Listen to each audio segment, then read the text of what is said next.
All right, so what we're going to, the brief outline is basically going to be three questions.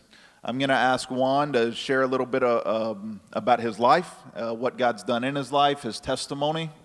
Then I'm going to ask him about the kind of how the church was founded, how he became a pastor, a little bit about the beginning of the church, and then ask him to share a little bit about kind of where the church is today and where they're going.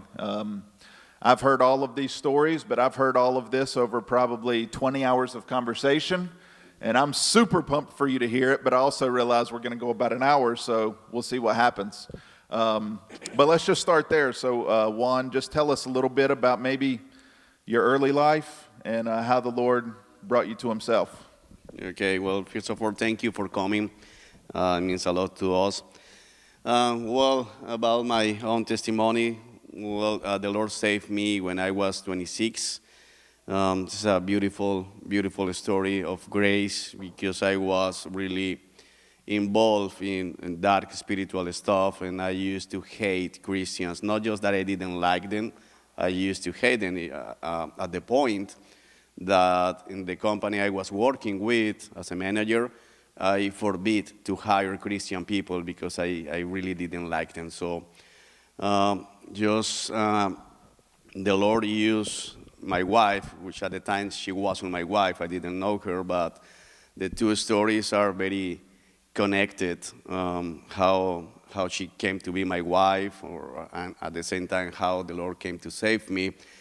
Because I was running this language learning institute, to don't make like a long story, the place she was working, her boss told her that she need to sign in to learn English or else. So that was on a Friday afternoon. It happens that very next weekend, we as a company have the opportunity to have a stand to promote our courses in this big mall, which was very important in the city, and not any institute of language has the opportunity to be there before. So we were there, and Sunday morning, very early, Angie was with her family, and they were supposed to have breakfast in that mall, and when she was passing by, one of the sales women that we have working with us come to her, and she signed in the program because what her boss has told her the Friday before, and she started coming to classes. I think the next week she got fired anyway, or she quit the job, but she was enrolled in the course. Because the schedule she had, at the beginning I didn't get to see her, but later she changed the schedule to study at 6 o'clock in the afternoon. So I started seeing her as a student, but I didn't like her because for me, she was the crazy woman because she was sharing the gospel with everybody. So all the teachers, when they realized that she was on the class, oh, Mr. Hernandez, because she's always speaking about Jesus and she's always sharing the church story and everything. So nobody liked her, especially me. One night I was in my office, which was located right in front of the exit hall of the building. And she was passing by, I was on the phone, she started coming to my desk, and I was on the phone, and I said to the other guy, like, this crazy lady comes to me, I call you later. So she get into my office without go to the secretary, and she sat down. So I was like, wow, this woman is crazy for real. So she sat down. She started. Juan, she's right there, just reminding you. Yeah, I know. You can ask her later if you want. Yeah, the details. I won't bring too many details. So she started sharing about the gospel and invite me to the church. And I say, no, I already went, which was a lie. But I say, I already there. I didn't like it. So thank you, but no thank you. So I was there, and what should I say? I asked well, do you have a boyfriend or something? And she proposed to me immediately. She said, like, yeah, yes, you did. Uh, she said, I'm looking for a husband. What should I understand when she says that?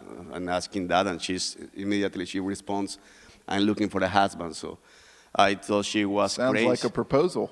It was a proposal. We fought about this last night over dinner. Juan calls it a proposal, and you can ask her about it in the other room. Yes, you can. So I thought that she was even crazier than I realized before that. So, well, she left.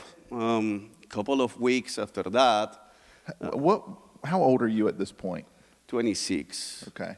26. Like a couple of weeks after that, I was in my apartment. I got this thought that I want to go to the church. It was really crazy, so I got her phone number and I called her. And I said, what time do you guys meet? And she said, 6 a.m. So I said, 6 a.m.? Nobody's going at 6 a.m. to the church, so thank you.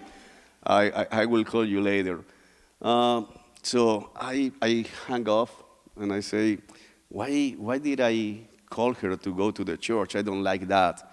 So I start calling people to try to go out and party, but everybody had other plans, so nobody was available to go out.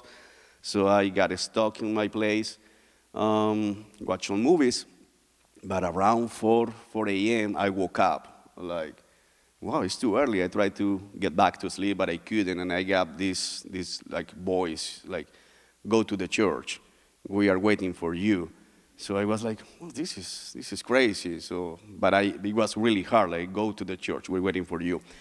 For me, that wasn't that weird because since I was like 7, I used to see demons and hear things and see things moving around me, like I shared at the beginning. But well, I went to the shower. I get off the shower, went back to the shower. It was like this big fight. I don't want to go to any church, but I couldn't go back to sleep. So I start channeling, and it was crazy. It was like every single channel I was getting, get ready, get dressed, we're waiting for you, go to the church, or something like that. It was, oh, wow, this is crazy. So I finally got dressed and get into my car, and I was driving, and when I was driving, I said, no, I'm not going to any church. I will go back home. But it happened that the avenue I was driving, it was closed the other side because in Bogota, Sunday mornings, they close the avenues so people can do some exercises in some places. So I have to drive a long way to be able to go back. When I got to the point when I was able to take this round point, I saw the church. I said, oh, that's the church. And I felt like somebody was moving the wheel. So that's strange. And I got in front of the building, and I parked my car, and I start seeing the people very early, and they will, with their hair well done, and Bibles under the arm. I said, no way, I'm not coming here, so I'm going back. But I was putting the backward speed, and this guy came out of nowhere and started knocking my window really hard and asking me to pull down my window. And I said, no. And he kept like, open the window and put it down. So finally I did it, and he said, hey, move, they are waiting for you. So for me it was like, okay, now this is scary. So I get off the car and get into the building, and Angie was there, she was serving. And she said, like, I have a seat for you. And she saved me a seat right in front of the pulpit, first row. So that was like an ambush over there. And I got to sit. They start worshiping. I start mocking them because they were clapping, and there were some of them were yelling and raising arms. I said, well, I used to think these people were crazy. Now I'm totally sure, and I want to go. I can't stand these people. But it was crowded, So I have to wait until they stop with this circus. That's what I was thinking at the time. But it was like 5 minutes, and they keep singing, 10 minutes, and they keep singing, 15 minutes, and they will still singing. So I remember the only thing that I say was something like, okay, God, if you brought me here, at least allow me to listen. I say that out of nowhere, and I start listening the song, and the lyrics were something like, God is melting my stone heart and shaping me from the inside, giving me a new heart, and I start crying, but not like a tear coming down. No, it was weeping and really, really crying. So they finished the worship part, and I sat down and I kept just crying and crying and crying and crying. I couldn't stop. The sermon, I didn't listen to the sermon, to be honest. Then the service finished, and Angie came to me, and I was still weeping really bad. And I asked her, what did you guys did to me? She said, no, that's the Holy Spirit. And I say, like, the Holy who? And she said, the Holy Spirit, and you have to go because we have another service starting in 5 minutes. Go, go, go, go, go. And I was like, now what I'm going to do? So I get back in my car, and I couldn't drive. Every 2 blocks I have to stop to clean my eyes because I kept weeping, and I was crying for a week. I couldn't stop crying. Until Wednesday, it was like a really sad crying, but at the end of Wednesday, it was like a comforting crying, and Thursday, I woke up with, I need a Bible. So I called her, hey, listen, I need a Bible. Where can I get a Bible? So she pointed me to a bookstore, and I went to buy the Bible.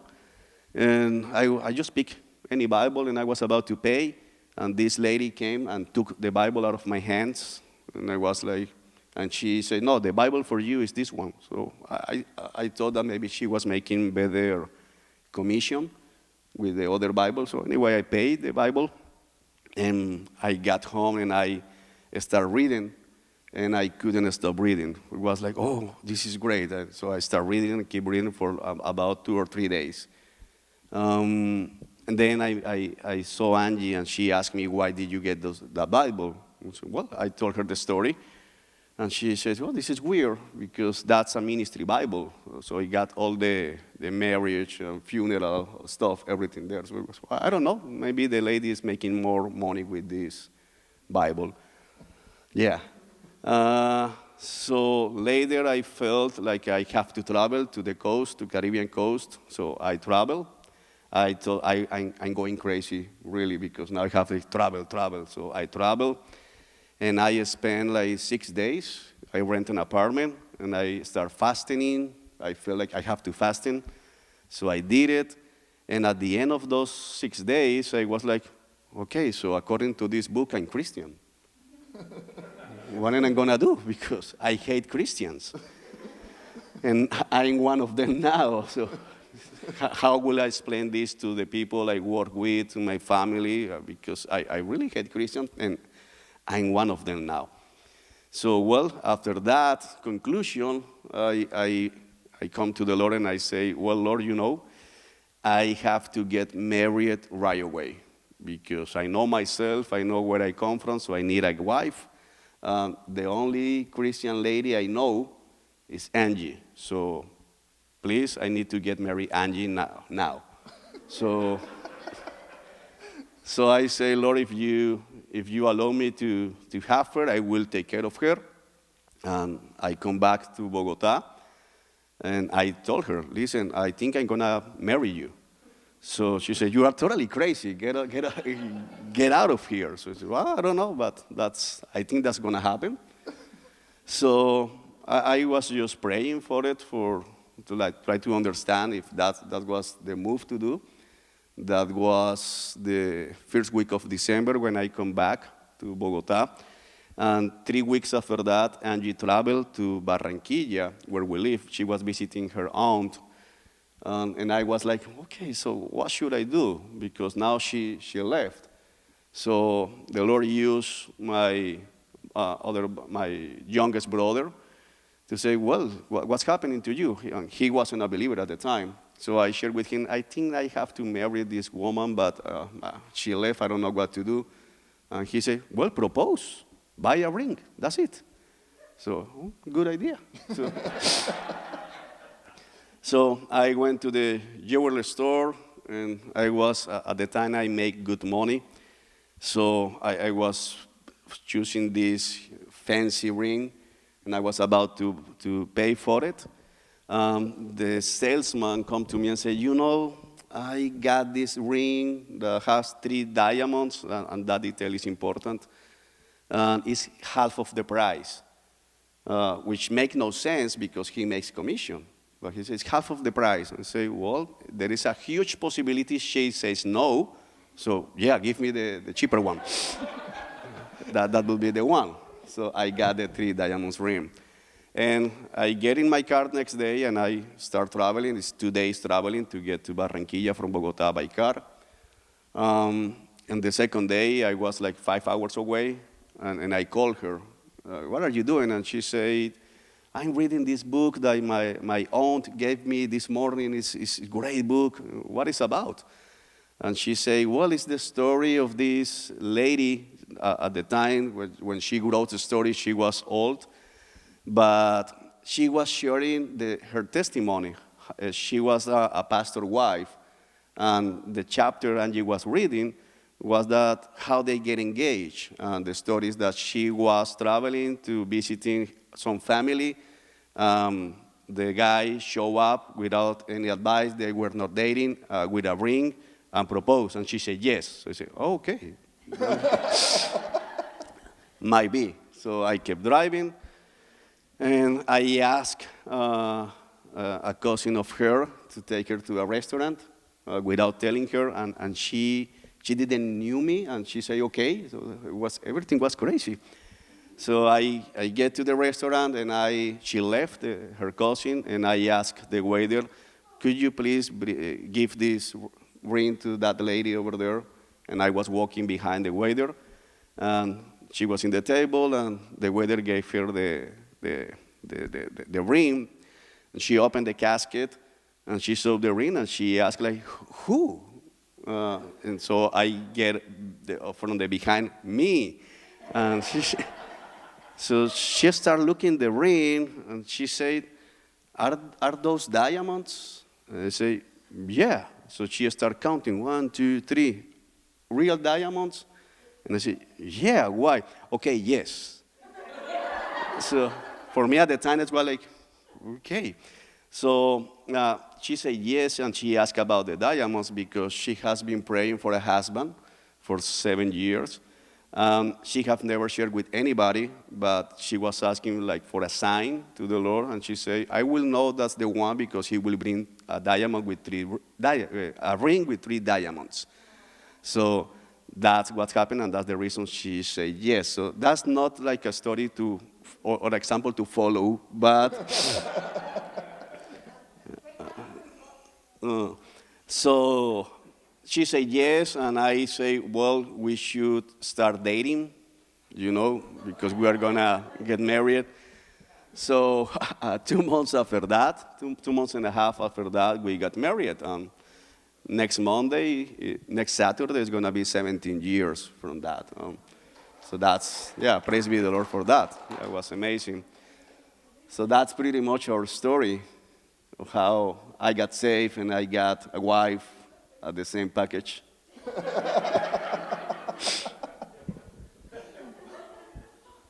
Oh, man. Y'all have a good night. We'll see you next time. Can you fill us in maybe, I don't know if you can do it in 5 minutes. If you can't, we'll just go to the next question. But why did you come to hate Christians? What were you living for before you met Angie?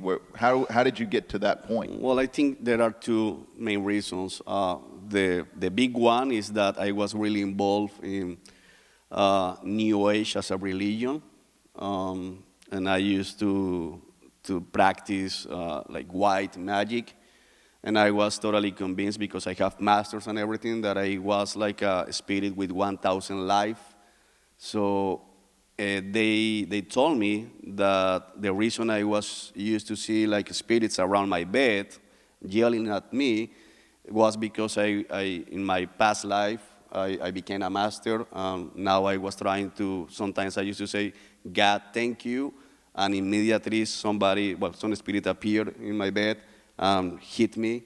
And they say the reason this is happening is because they are reminding you that you are already beyond that. That's for just new spirits. So I was really involved in that. The second reason is that all the Christians I knew at the time, they were not truly Christians.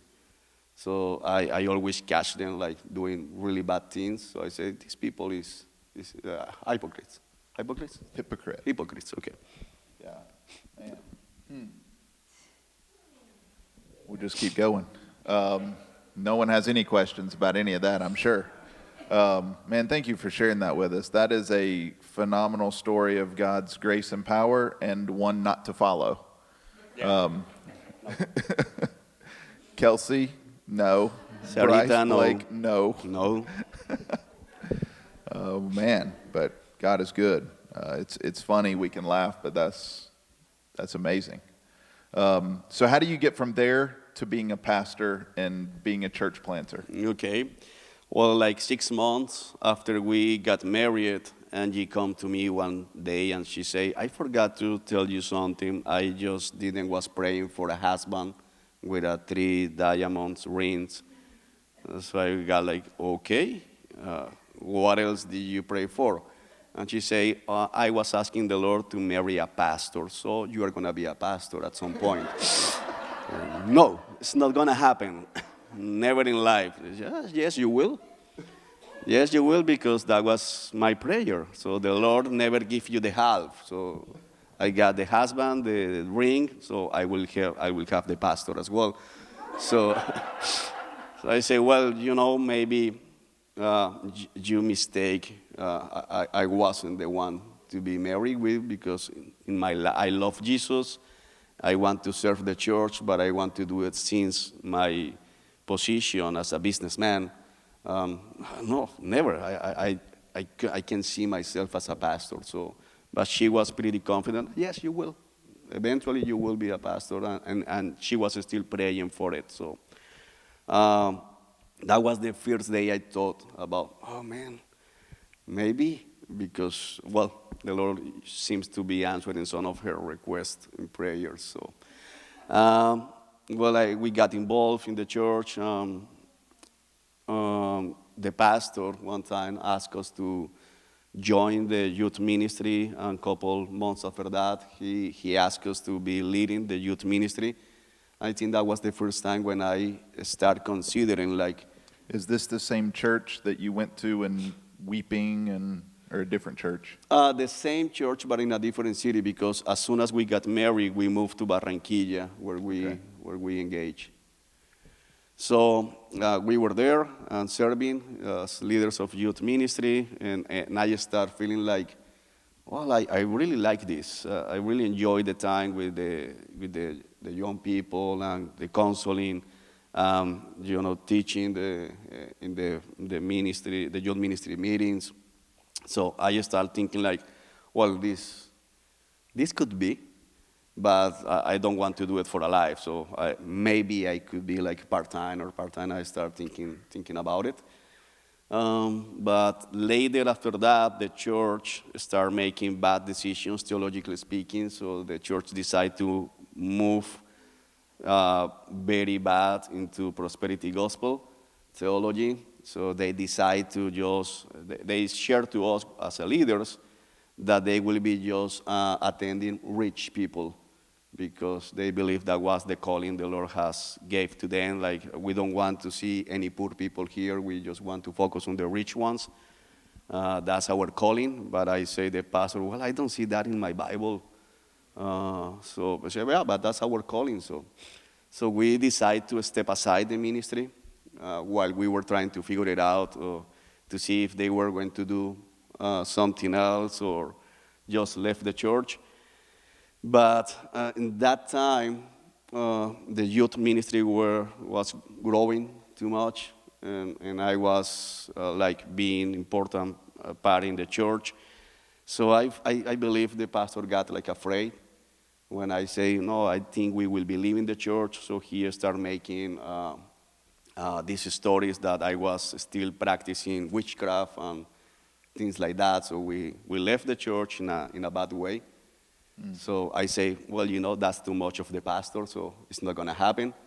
And we kept like 2 years, almost 2 years, just sharing the gospel in parks, in the streets, with some young guys, and sending people to any church. We just share the gospel and say, look for a church near your house, and that's it. But meanwhile, we start getting in contact with other pastors. One of them were the pastors of the huge churches in Barranquilla. And we have this opportunity to have like a radio show in a Christian dial. Well, we came to see that prosperity gospel was not just the big issue, but also because of the law in Colombia, some churches are being used to launder money there. We found out some things of that, some schemes that they were doing, and I received threats of death from pastors. They call me like, I'm pastor this, and my church is in this place. You can come to see that I'm not joking. It's very sad. Your wife is so young to be a widow, so just be quiet. I start receiving those calls. I say, well, this is crazy. I mean, it looks like a mob. So I started struggling with, should I keep preaching the gospel in the streets and sending people to those places? I came to the time like they look like they are safer in the streets than in the church. Can you define, probably most people know, but just in case, can you give a quick explanation of prosperity gospel? Okay, very good question. Well, it's this theology that is focused on Jesus went to the cross to make you rich. So if you keep bringing money to the church, like doing covenants, Lord, I will give you $1,000, so you can give me $10,000 to me. And that's very rooted in Colombia. And also another side of that theology is that, well, the Lord won't allow you to experience any trouble. So he went to the cross to take away any disease, any suffering, any problem. So if you are Christian, you are going to have a great life here. So if you are suffering, it's because you didn't have enough faith and you haven't bring enough money to the church. So everything is about giving money to receive or either money or a comfortable life. And so where does the story go from there? So, well, I start feeling like the Lord was start this thought, like, well, should I keep preaching in the streets or not? Because where these guys are going to go? And I started struggling with this thought, like, well, you shepherd them. So I said, no, but I don't want to be a shepherd. But that calling started to grow and grow even more in my heart. I didn't want to do it, but the Lord started like calling me through another people. So I was in the street with my wife and this guy that I never met in my life. We entered to a store and they say, hello, pastor. Do I know you? No, why? So it was a lot of things like that, like people calling me pastor all around. People call me, are you a pastor? No, I'm not a pastor. Why? Oh, you look like a pastor. I said, oh, but I'm not. So I was struggling with that, and the institute was doing very well. So I came with this silly. So the institute, you're still teaching the English. language, yeah, I still You're have still teaching or working for the. Yeah, I didn't used to teach. I just own it. Okay, just ran it. Mm-hmm. So I did this silly prayer. I say, well, Lord, if you want me to be a pastor, you will have to shut down this place because other way I won't be able. So the Lord said, granted. So like 15 days after that, that was incredible. We have this great place, and in 15 days we have no students. It was totally broke. So I say, okay, I got it. I got the message. So I was just like, Lord, well, send somebody who ordered me as a pastor, because after everything we have going through, I can be like the one who opened the church in the garage. So for me, it was like, nobody is going to do that. But 3 weeks after that, a pastor from an island called San Andres that I didn't met before. This is another way to don't do the things, but that's my story. This guy came to visit a pastor in a church that I was preaching every Sunday. The pastor asked me to help him preaching. So I was just attending the church to preach. And he called me, listen, tomorrow I will have this meeting with this pastor for some legal stuff. So could you show up and help me out to understand everything? I said yes. During the meeting, the pastor from San Andres, he was stopping and said, what is your church?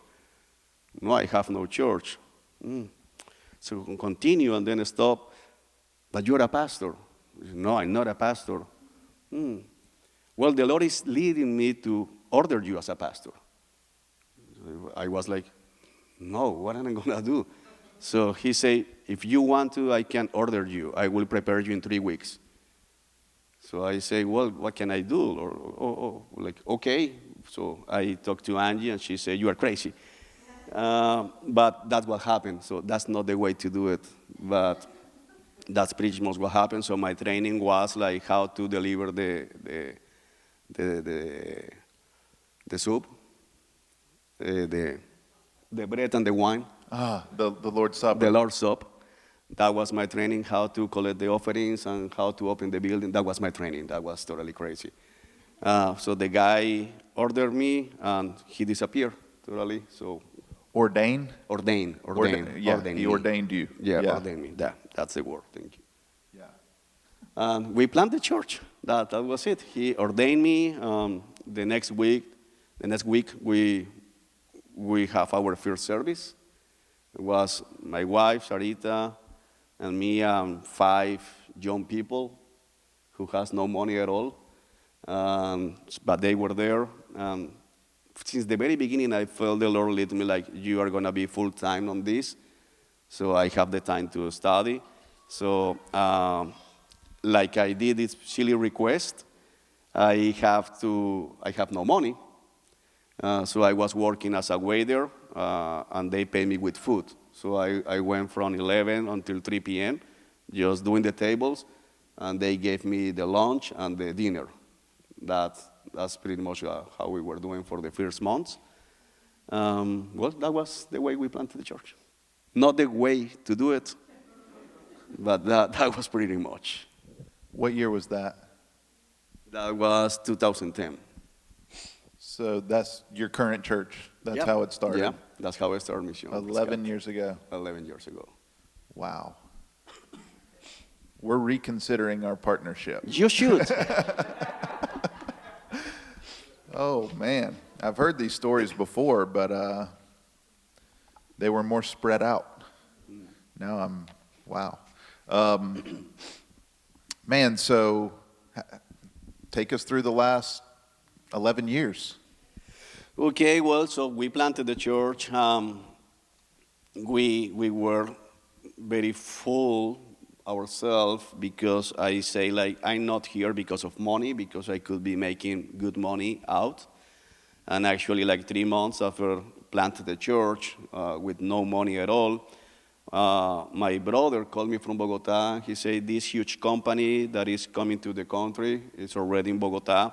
They need somebody like you. And I'm really close to the people who make the selection process. So I shared your profile because I was the one who trained my brother to do what he was doing there.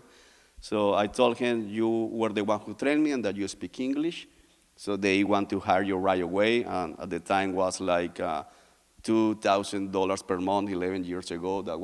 This is still a lot of money there. And at the time was like wow.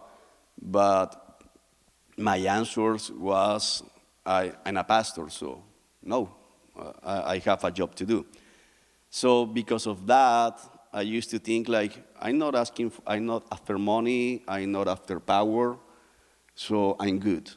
I'm not like the guys in the prosperity gospel, I'm not like the guys laundering money. Uh, but we were in like a moralistic gospel. So Jesus went to the cross, he saved us, now it's up to you. Just be good. So we were just focused on how you are supposed to live, how you are supposed to live, how to be a good husband, how to be a good wife, and that was pretty much. But by God's grace, one day one guy from the church came to me. He was very humble, very loving, very care. He said, Juan, I believe you are preaching something wrong. So I would love you to see this video. Just take a look. If the guy in the video is wrong, just let me know why. But please do it. I think we might be in a wrong path. So for me, it was like, what's he talking about? But like, because of the way he approached to me, I felt compelled to take a look of the video. So I did, and it was devastating for me because, well, I didn't like what I heard, but the guy made a point. So I started like, if he's right, I'm totally wrong. So I went to my wife, and we watched the video together, and she said, The guy, he's from the United States, and he was preaching in Spanish, and he was preaching very, very slow. So she said, it's like boring because he's very slow, but he makes a point. So we start together reading the passages he was quoting there in the context, and I say, yeah, he's right. So I'm grown, and I've been teaching a false gospel. How can I be?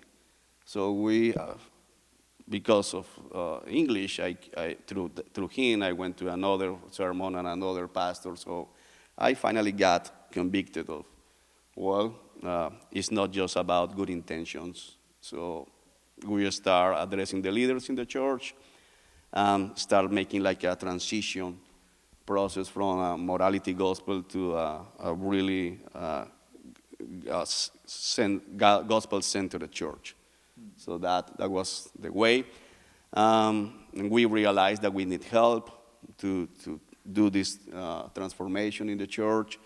So we got in contact with one ministry from the United States, and they put us in contact with one pastor in Barranquilla. But that pastor wanted us to look, to make changes not about theology, but more about the way we worship. He wants us to put in front of the building this billboard saying we are Calvinists and take the drums away and a lot of things. I said, well, I don't think that's we are doing bad. So he decided to address some of the leaders, and eventually he divided the church, which is why we stopped looking for help, and we went to this process where we were like in a cave for about 2.5 years, just ourselves, studying ourselves. Later, we come to say, okay, once we need to get in contact with other churches, no matter what happened before. And two, we were like, okay, we have the opportunity for this guy who came to me, but I know that not all the pastors in the city are wolves. Some of them are people like me that love Jesus, but they haven't received any training at all, so nobody has come to tell them, this is not the way.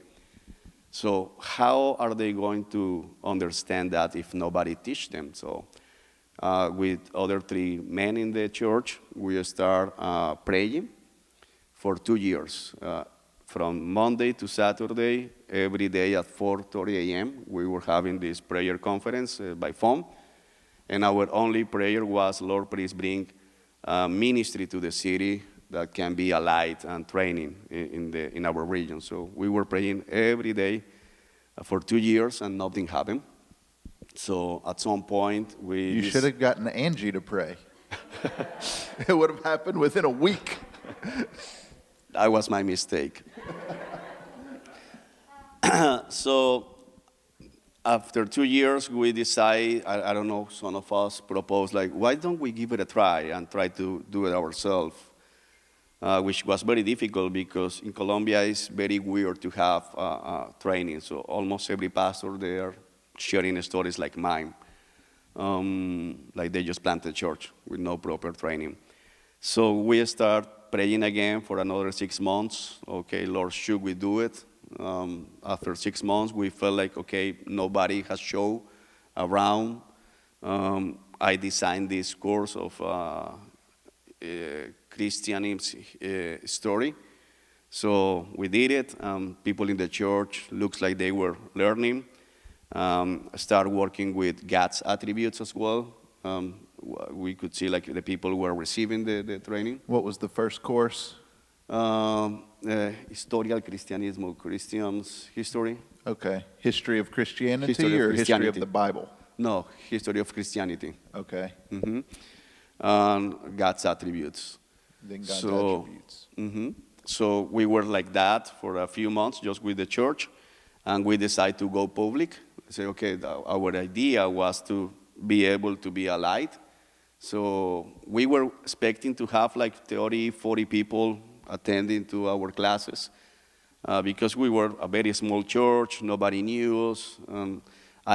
We put in our social media that at the time have 80 people, just us, nobody else, this ugly, very ugly, nasty PowerPoint advertisement. And I can use those words because I designed it. So it was very ugly. It was just words saying, do you want to study theology? Come, it's free. We were expecting 30, 40, and 120 people sign in. So we were like, wow, what are we going to do? It's too many people, and we don't have the capacity. So the Lord moved us to another building where we have the opportunity to have more classrooms. But we decided since the very beginning to do everything for free. But well, when you sometimes do something for free, people believe it's bad because they are doing it for free, must be bad. But so we start praying again. Lord, we are going to do it for free, but we want to have the technology and the equipment like if they were paying a lot. So will the Lord provide? Just people showing like supporting us. We start, that was 2.5 years ago, with those 120 students. By God's grace, now we have more than 1,000 students that are being trained over there. We have the huge blessing to see, we have their pastors, deacons, teachers, leaders. Actually, there is one Acts 29 church that the pastor started attending the seminary, bring some of the guys from his church, and he was deeply in prosperity gospel theology, and now he's Acts 29. So we are seeing changes. That was our goal, not to get people to our church, but just to spread the gospel. Has been amazing to see the changes. It's a 2 decades project for us, but we are already seeing some fruit. Because usually after 3-4 classes, people come to us like, I want to come to this church. Our answer is usually no. Remain in your church, love them, be humble, because 1 month ago you have no clue of what you have now. So just remain there, try to be a great influence with patience, allow the Lord to work through you. And in some cases we are seeing changes. Some others, at the end, we have to tell the people, okay, you can come because that's not going well. But it has been really, really amazing.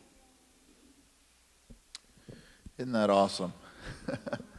That's phenomenal. Whenever DJ and I traveled to Colombia in November of 2019, and we showed up on a Saturday night, maybe? Yep, evening. Saturday evening, we walk in and there's, I don't know, at that point, maybe 200 students Yep. in the building studying through the scriptures. And I'm like, who are they? And he starts introducing me. This is a pastor from 2 hours away.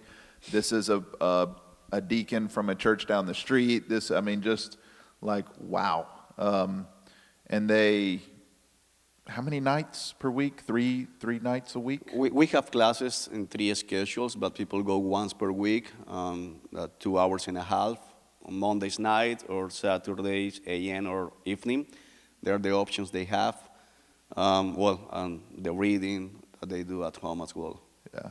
That they do weekly. And who teaches? Who does stuff? Who makes it work? Well, at the very beginning, just the pastors from our church. And now we have another people from the church that the Lord has been raising to help us to teach some of the classes.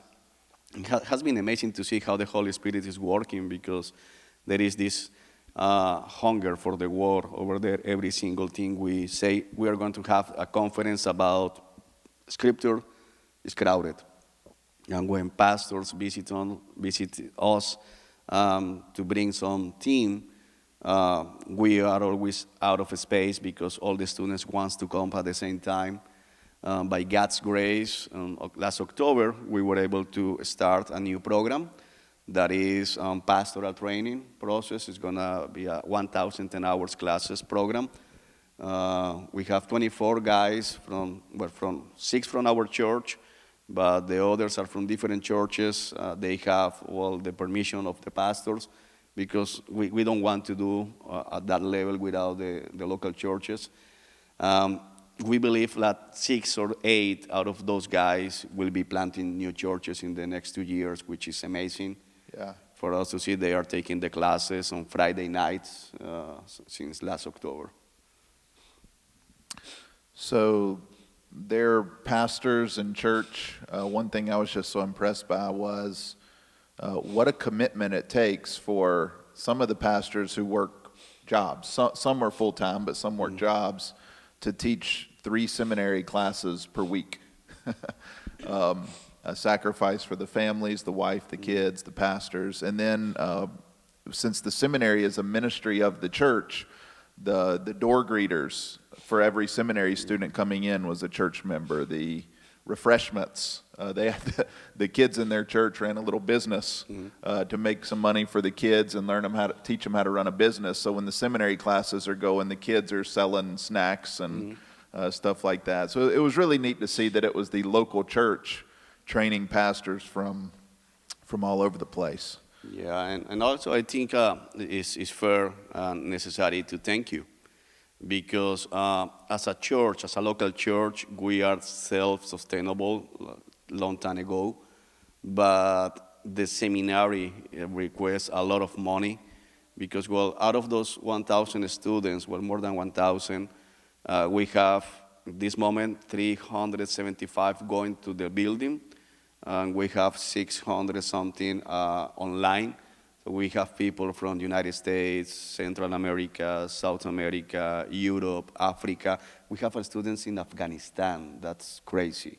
So from Australia.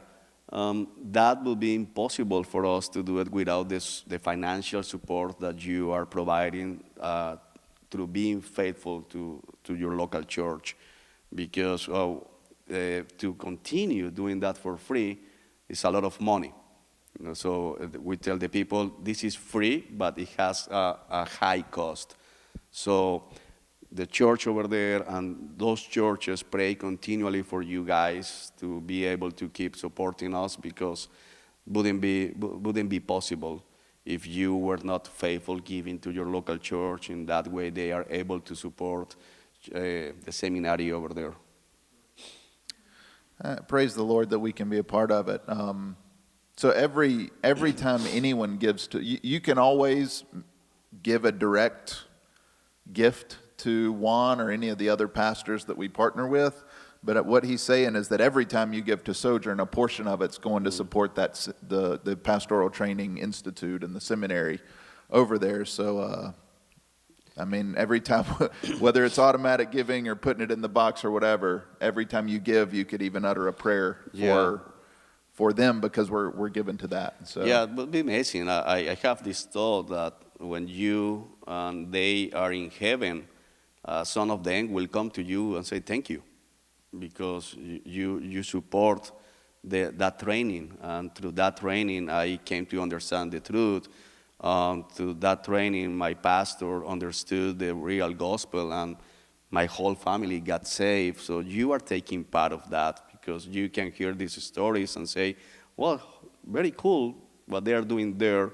But in the Bible, I love this passage, because Jesus in the Gospel of Luke, Luke is recording for us, but he is inspired by the Holy Spirit to do it, how these women are traveling with Jesus and the disciples, and they are not preaching the gospel. You don't see them like doing something like physically or something like that, but the gospel is pretty clear that those women were supporting the ministry.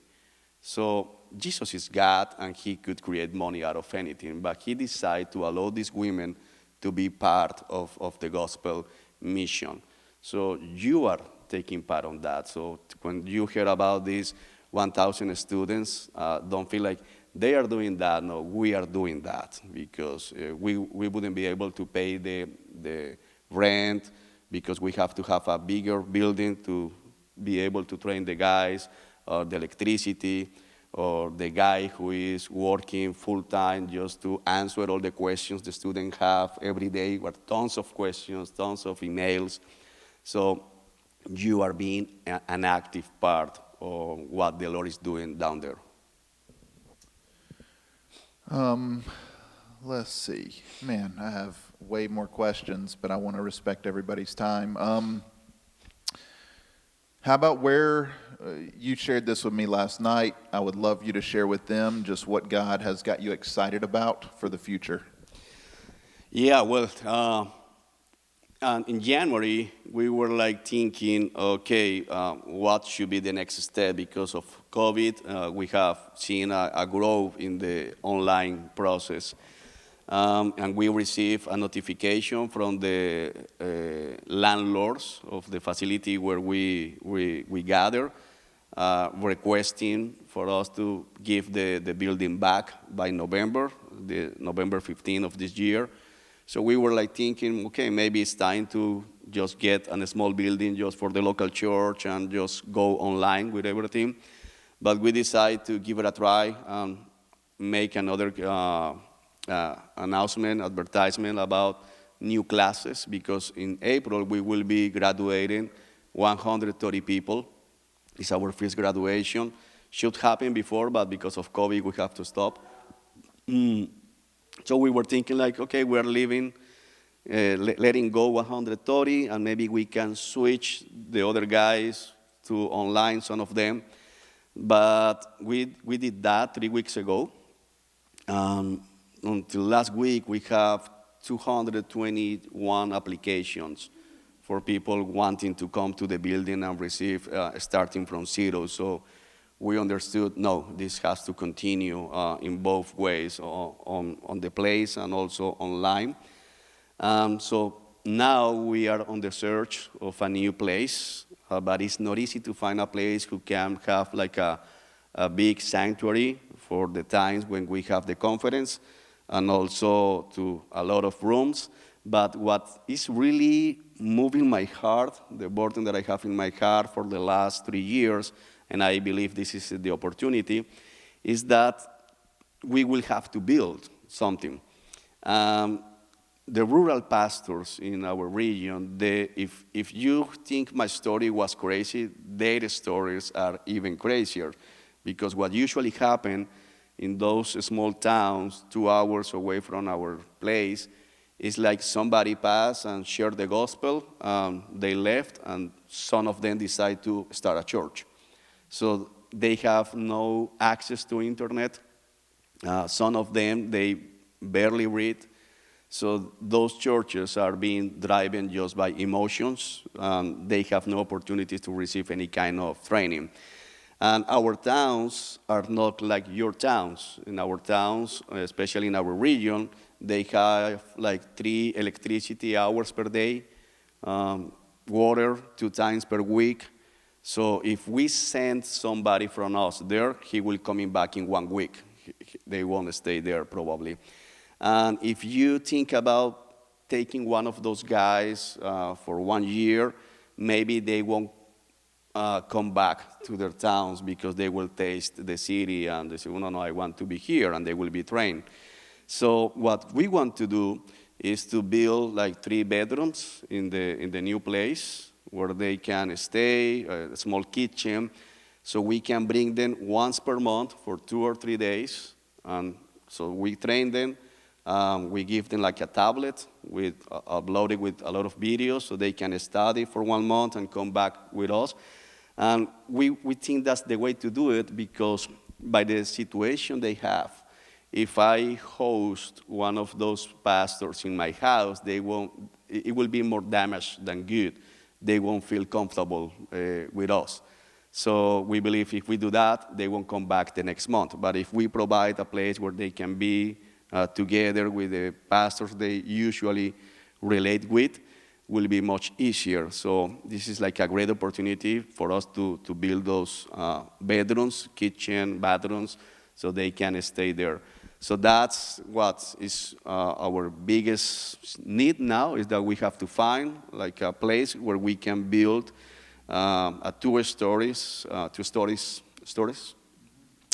place where we have the sanctuary, classrooms, and that place for these pastors to stay when they are coming to us. We believe it's going to be huge to have the opportunity to see the gospel flourishing in those small towns that are forsaken for the government, and not to take them out of, but to teach them how to live the gospel in their own context. That would be. Can you imagine being in a small country town, an evangelist comes through, preaches the gospel, maybe 10 people get saved, and they're like, all right, who's going to be the pastor? We've only heard an evangelistic message. We know nothing about the Bible, but we're a church.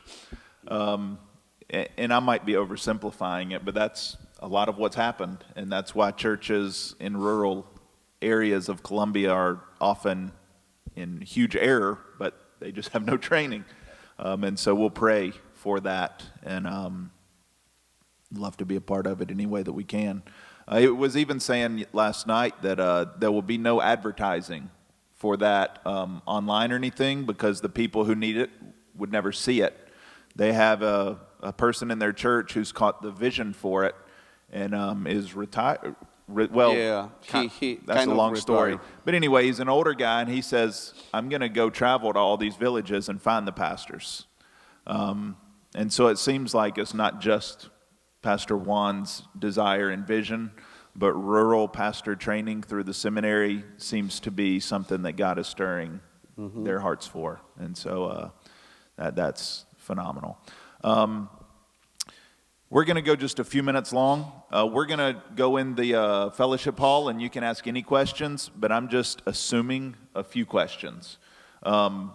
If anybody's ever interested in coming to Colombia and serving, being helpful in some way, let's say they're not a preacher. Let's say they're not going to come and teach seminary classes. Yep. What are some ideas? And then I'll probably let this be the last question and won't assume any other questions. Yeah, great question. Well, too many, as you say, too many times people believe about short mission trips. If, either I go to teach theology or either I go to build something. Both things are great and needed, but we believe there are more room for everybody to serve over there. For example, teaching English as a second language. And you might think, I'm not a teacher. Well, you don't need to be a teacher. Well, I think the Lord always uses everything. So we have the background of teaching English, focus on the speaking part. So if you speak English, you will qualify to travel over there for a couple of weeks. That would be awesome, because for the church, you will be equipping your brothers and sisters down there in this new language. And how that's useful? Well, 2 ways. Or 2 main ways. One, if they know English, they will be having access to better theology and more resources that are only available in English, so that will be great. Second, if they know English, they will have access to better jobs. Better jobs mean better payments, and better payments means better quality of life and more possibilities to support the local church as well. The other part is that we can offer, right now we have 2 girls from Europe that are doing that in this moment in Colombia. They are in our apartment now. So through them, we offer free English classes. So we are reaching out community, people offering free English classes. So people is coming. The only request for them is to attend at least one of our services on Sunday, or listen one of our leaders sharing the gospel. So that creates an opportunity to share the gospel. Also, you can go with these girls. We are doing it, reaching out very poor communities just to teach English over there. You can go if you like sports. That's something that happens in Colombia. If I go to the park with a basketball, nobody look at around me. But if any of you go with a basketball or a volleyball or whatever, and you speak English, everybody will come to you. So it happens like that. It's incredible. I don't know. I feel ashamed of that, but that's happened. Everybody's going, oh. So if you go to a poor community, you will open the space for us to share the gospel after that, just playing basketball with them, or volleyball, or soccer, or whatever, skating. But if you go to the rich part of the city, where a lot of people speak English, or at least understand a little bit, they will come because they want to practice their English, or they want to show off that they speak English. So you can have the chance to share the gospel by yourself. You can go there. If you play the guitar or any instrument, you can go and we can do the same thing, like train some of the kids of the church, or open free classes to people in the community, to reach out community. So that's a good way to do it. If you are good in finances, you can go there and say, I will give this free seminary on finances, and this will be helpful. Or whatever thing you think you can train people, that will be good. And by God's grace, I'm not the only English speaker in the church, so we have the way to translate mostly everything over there. So I think and if you teach theology, well, that's even great, because in the seminary there is always need of that. Awesome. Can we just thank Juan and Angie for visiting, for their time, and also, Andrea, you can wave at everybody. Andrea is going to be with us as a church for 2 months. She's leaving tomorrow, but coming back next week. She's going to finish their vacation. Their trip is not a vacation, their journey for the next week. But then she's going to be back. She's going to be with us for 2 months. She's going to serve the church. She's going to do children's ministry. She's going to be on the cleaning team. She's going to serve our families, people that are interested in extra date nights. She would love to be with your children. People that are interested in learning Spanish, she would like to teach people Spanish lessons. And as she serves the church, we can serve her by helping her with her English. That's one of the a motive, not the only motive, but a motive for her being here. And so I'm hoping that folks in our church will have her over for dinner. We'll ask about her life. We'll talk with her. We'll hear more stories from Colombia. We'll welcome her with open arms when you see her around on a Sunday. But also, hey, we want to have you over for dinner. We want to practice our Spanish. We want to do this or that. And so if that stirs your mind up, she'll be staying with Bonnie and I, so you can talk with either of us and we can kind of get it on the schedule. Anything else? About Andrea? Sure. She eats a lot, so keep that in mind when you invite her to dinner. All right, well, let's call it there. There's so much more we could talk about, but let's head to the fellowship hall for anyone who wants to hang out. There's some snacks over there, and we'll just hang out. questions, just talk, and whenever you need to go, feel free to head on out. So Yeah. thank y'all for being here. Thank you.